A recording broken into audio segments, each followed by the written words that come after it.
ഹോണറിന്റെ honour 200 light 5G എന്ന പുതിയൊരു smart phone ഇപ്പം ഇന്ത്യൻ മാർക്കറ്റിൽ ലോഞ്ച് ചെയ്തിട്ടുണ്ട്.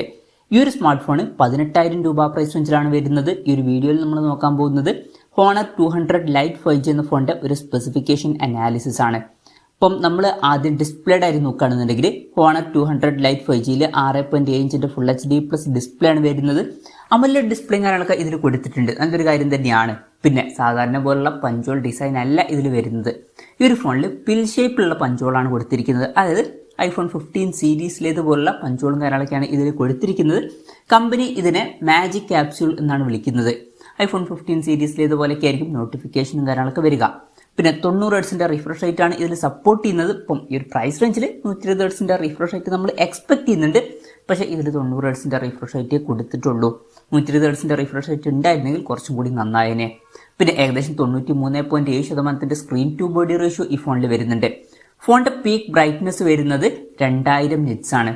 പിന്നെ 3240 ഹെർട്സിന്റെ PWM ഡിമ്മിങ് എന്നുള്ള ഫീച്ചറും ഇതിൽ സപ്പോർട്ട് ചെയ്യുന്നുണ്ട്. അത് നല്ലൊരു കാര്യം തന്നെയാണ്. അപ്പോൾ കണ്ണിന് അത്ര വലിയ സ്ട്രെയിനും കാര്യങ്ങളൊന്നും വരില്ല.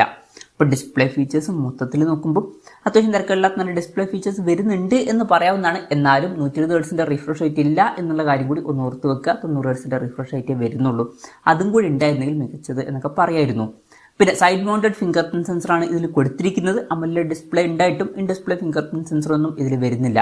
പിന്നെ എടുത്തു പറയേണ്ട ഒരു കാര്യം എന്ന് പറയുന്നത് ഈ ഒരു ഫോണിന്റെ വെയിറ്റ് വരുന്നത് 166 ഗ്രാം മാത്രമാണ്. അപ്പം വളരെ വെയിറ്റ് കുറഞ്ഞ ഒരു സ്മാർട്ട് ഫോണാണ്. അതുപോലെ തന്നെ തിക്നെസ് 6.78 mm ആണ് വരുന്നത്. അപ്പോൾ തിക്നെസ്സും വളരെ കുറവാണ്. അപ്പം അത്യാവശ്യം ലൈറ്റ് വെയിറ്റ് ആയിട്ടുള്ള തിന്നായിട്ടുള്ള ഒരു സ്മാർട്ട് ഫോണാണ് ഈ ഒരു സ്മാർട്ട് ഫോൺ. പിന്നെ SGSന്റെ 5 സ്റ്റാർ ഡ്രോപ്പ് റെസിസ്റ്റൻസും കാര്യങ്ങളൊക്കെ ഈ ഫോണിന് ലഭിച്ചിട്ടുണ്ട്. നല്ലൊരു കാര്യം തന്നെയാണ്. ഫോൺ അത്ര പെട്ടെന്ന് പൊട്ടിക്കൊള്ളണം എന്നില്ല വീണാലൊക്കെ. പിന്നെ IP52 റേറ്റിംഗ് ഇതിൽ സപ്പോർട്ട് ചെയ്യുന്നുണ്ട്. ഈ ഒരു ഫോണിന്റെ സ്റ്റാറി ബ്ലൂ, സിയാൻ ലൈക്ക്, അതുപോലെ തന്നെ മിഡ് നൈറ്റ് ബ്ലാക്ക് എന്നീ കളർ വേരിയൻസ് ആണ് ഇപ്പോൾ ലോഞ്ച് ചെയ്തിരിക്കുന്നത്. ഇനി പ്രോസസ്സറിന്റെ കാര്യത്തിലോട്ട് വരികയാണെന്നുണ്ടെങ്കിൽ MediaTek Dimensity 6080 എന്ന പ്രോസസ്സർ ഈ ഫോണിൽ കൊടുത്തിട്ടുണ്ട്. 18,000 രൂപ പ്രൈസ് റേഞ്ചിൽ ഈ ഒരു പ്രോസസ്സർ എങ്ങനെയുണ്ട് എന്ന് വെച്ചാൽ അത്ര മികച്ചത് എന്ന് പറയാൻ പറ്റില്ല. അപ്പം ഈ ഒരു പ്രൈസ് റേഞ്ചിന് പറ്റിയിട്ടുള്ള ഒരു പ്രോസസ്സർ അല്ല ഈ ഒരു പ്രോസസ്സർ. ഇപ്പം നമ്മൾ ഈ ഒരു പ്രൈസ് റേഞ്ചിൽ കുറച്ചും കൂടി ബെറ്റർ ആയിട്ടുള്ള ഒരു പ്രോസസ്സർ എക്സ്പെക്ട് ചെയ്യുന്നുണ്ട്. പക്ഷേ ഇതിൽ ഈ ഒരു പ്രോസസ്സറേ വരുന്നുള്ളൂ. പ്രോസസ്സർ കുറച്ച് ഡിസപ്പോയിന്റിംഗ് ആയി എന്ന് പറയേണ്ടി വരും. അപ്പം ഇത് പെർഫോമൻസ് ഓറിയന്റഡ് ആയിട്ടുള്ള ഒരു സ്മാർട്ട് ഫോൺ അല്ല. അപ്പം നിങ്ങൾ മെയിനായിട്ട് പെർഫോമൻസ്, ഗെയിമിങ് ഇതുപോലുള്ള കാര്യങ്ങളൊക്കെയാണ് നോക്കുന്നതെന്നുണ്ടെങ്കിൽ ഇതിനേക്കാൾ ബെറ്റർ ആയിട്ടുള്ള പ്രോസസ്സറായിട്ട് വരുന്ന ഫോണുകളൊക്കെ ഈ ഒരു പ്രൈസ് റേഞ്ചിൽ വരുന്നുണ്ട്. അതൊക്കെ നോക്കുന്നതായിരിക്കും നല്ലത്. പിന്നെ 5G സപ്പോർട്ടും കാര്യങ്ങളൊക്കെ ഈ ഫോണിൽ വരുന്നുണ്ട്. ഈ ഒരു ഫോണിൽ 8 GB റാമും 256 GB ഇന്റേണലും കൊടുത്തിട്ടുണ്ട്. അപ്പം 256 GB ഇന്റേണലൊക്കെ ബേസ് വേരിയന്റിൽ തന്നെ വരുന്നുണ്ട്. നല്ലൊരു കാര്യം തന്നെയാണ്. LPDDR4Xന്റെ റാമും UFS 2.2 സ്റ്റോറേജ് ടൈപ്പാണ് ഇതിൽ കൊടുത്തിരിക്കുന്നത്.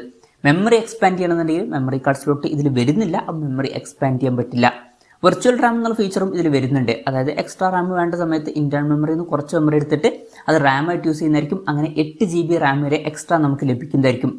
പിന്നെ സിംഗിൾ സ്പീക്കറെ ഈ ഫോണിൽ കൊടുത്തിട്ടുള്ളൂ. ഈ ഒരു പ്രൈസ് റേഞ്ചിൽ വരുന്ന ഒരു ഫോണിൽ നമ്മൾ സ്റ്റീരിയോ സ്പീക്കേഴ്സ് എക്സ്പെക്ട് ചെയ്യുന്നുണ്ട്. പക്ഷേ ഇതിൽ സിംഗിൾ സ്പീക്കറെ വരുന്നുള്ളൂ. അപ്പം അത് കുറച്ച് ഡിസപ്പോയിന്റിംഗ് ആയി എന്ന് പറയേണ്ടി വരും. 3.5 mm ഓഡിയോ ജാക്കും ഈ ഫോണിൽ കൊടുത്തിട്ടില്ല. ഈ ഒരു പ്രൈസ് റേഞ്ചിൽ വരുന്ന ഫോണുകളിൽ പൊതുവെ 3.5 mm ഓഡിയോ ജാക്കൊക്കെ വരാറുണ്ട്. പക്ഷേ ഇതിൽ അവർ കൊടുത്തിട്ടില്ല. Android 14 ബേസ് ആയിട്ടുള്ള MagicOS സോഫ്റ്റ്വെയർ ആണ് ഇതിൽ വരുന്നത്. ഇതിൽ ഗൂഗിളിന്റെ സപ്പോർട്ടും കാര്യങ്ങളൊക്കെ ഉണ്ടാവും. ഗൂഗിളിന്റെ ആപ്സുകളൊക്കെ നമുക്ക് ഇതിൽ ലഭിക്കുന്നതായിരിക്കും. ഈ ഒരു ഫോണിൽ 2 കൊല്ലത്തെ OS അപ്ഡേറ്റും 3 കൊല്ലത്തെ സെക്യൂരിറ്റി അപ്ഡേറ്റ്സും കാര്യങ്ങളൊക്കെ ലഭിക്കുന്നതായിരിക്കും. ക്യാമറയുടെ കാര്യത്തിലോട്ട് വരികയാണെന്നുണ്ടെങ്കിൽ ഫോണിന്റെ പിന്നിൽ ട്രിപ്പിൾ ക്യാമറ സെറ്റപ്പാണ് കൊടുത്തിരിക്കുന്നത്. 108 മെഗാ പിക്സലിന്റെ f1.75 വരുന്ന മെയിൻ ക്യാമറ സെൻസറാണ് ഈ ഫോണിൽ വരുന്നത്. ഇതിൽ OSന്റെ സപ്പോർട്ട് വരുന്നുണ്ട്. പിന്നെ 5 മെഗാ പിക്സലിന്റെ f2.2 വരുന്ന അൾട്രാ വൈഡ് ആംഗിൾ ലെൻസും അതുപോലെ തന്നെ 2 മെഗാ പിക്സലിന്റെ f2.4 വരുന്ന മാക്രോ ലെൻസും ഇതിൽ വരുന്നുണ്ട്. ഫ്രണ്ടിൽ 50 മെഗാ പിക്സലിന്റെ f2.1 വരുന്ന സെൽഫി ക്യാമറ ആണ് വരുന്നത്. ഓൺ പേപ്പർ തിരക്കേടില്ലാത്തൊരു ക്യാമറ സ്പെസിഫിക്കേഷൻ ഇതിൽ വരുന്നുണ്ട് എന്ന് പറയാവുന്നതാണ്. ബാറ്ററിയുടെ കാര്യത്തിൽ 4500 mAh ബാറ്ററിയാണ് വരുന്നത്. വെയിറ്റും തിക്നെസ്സും കുറഞ്ഞുകൊണ്ട് തന്നെ 4500 mAh ബാറ്ററി ഇതിൽ കൊടുക്കാൻ പറ്റുള്ളൂ. അപ്പം സാധാരണ ഫോണുകളിൽ ലഭിക്കുന്ന അത്ര ബാറ്ററി കപ്പാസിറ്റി ഇതിലൊന്നും വരുന്നില്ല. പിന്നെ 35 വാട്ടിന്റെ ഫാസ്റ്റ് ചാർജിംഗ് സപ്പോർട്ടാണ് ഇതിൽ കൊടുത്തിരിക്കുന്നത്. തിരക്കേടില്ലാത്തൊരു ചാർജിങ് സ്പീഡാണ്. Type-C ചാർജിംഗ് പോർട്ടും ഇതിൽ കൊടുത്തിട്ടുണ്ട്. ബാറ്ററി സെറ്റപ്പ് അത്ര മികച്ചത് എന്ന് പറയാൻ പറ്റില്ല. പക്ഷേ ഇവിടെ ശ്രദ്ധിക്കേണ്ട ഒരു കാര്യം വെയിറ്റും തിക്നെസ്സും കുറയ്ക്കുകയാണെന്നുണ്ടെങ്കിൽ ബാറ്ററി കപ്പാസിറ്റിയും അതിനനുസരിച്ചിട്ട് കുറച്ചേ കൊടുക്കാൻ പറ്റുള്ളൂ.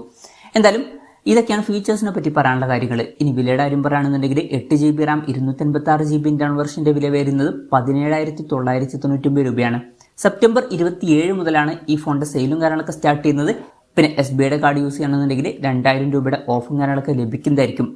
എന്തായാലും ഓവറോൾ നോക്കുകയാണെന്നുണ്ടെങ്കിൽ 18,000 രൂപ പ്രൈസ് റേഞ്ചിൽ ഈ ഫോൺ വളരെ മികച്ചൊരു ഫോണാണ് എന്നൊന്നും പറയാൻ പറ്റില്ല.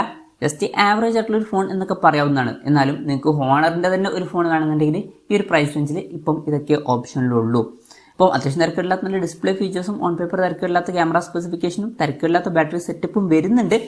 പക്ഷേ ഈ ഒരു പ്രൈസ് റേഞ്ചിന് പറ്റിയിട്ടുള്ള ഒരു പ്രോസസ്സർ ഇതിൽ കൊടുത്തിട്ടില്ല. അതുപോലെ തന്നെ സിംഗിൾ സ്പീക്കറേ വരുന്നുള്ളൂ. ഇങ്ങനെ കുറച്ച് കാര്യങ്ങളും വരുന്നുണ്ട്. അപ്പം ഇതൊക്കെ ഓക്കെയാണ്, ഇതൊന്നും നിങ്ങൾക്ക് ഇമ്പോർട്ടൻ്റ് ആയിട്ടുള്ള ഫാക്ടേഴ്സ് അല്ല എന്നുണ്ടെങ്കിൽ ഈ ഫോൺ സെലക്ട് ചെയ്യാവുന്നതാണ്. അപ്പം ഇതാണ് ഈ ഒരു ഫോണിനെ പറ്റിയിട്ടുള്ള എൻ്റെ ഒരു അഭിപ്രായം. ഈ ഒരു ഫോണിനെ പറ്റിയിട്ടുള്ള നിങ്ങളുടെ അഭിപ്രായം ജസ്റ്റ് ഒന്ന് കമൻറ്റ് ചെയ്യുക.